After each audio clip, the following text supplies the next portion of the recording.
In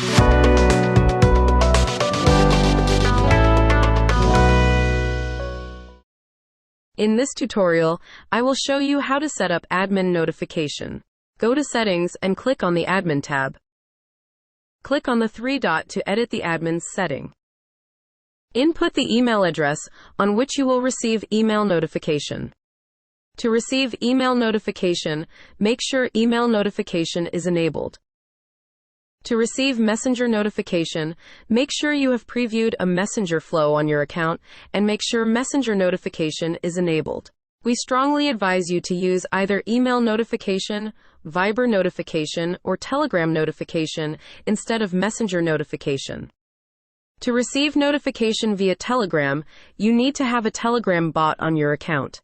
Make sure you have previewed a Telegram flow on your account and make sure Telegram notification is enabled in admin settings.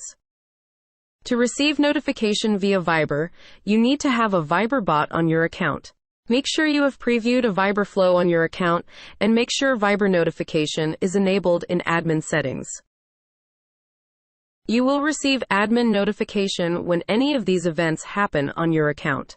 You can also trigger admin notification with the Notify Admin action in the Flow Builder.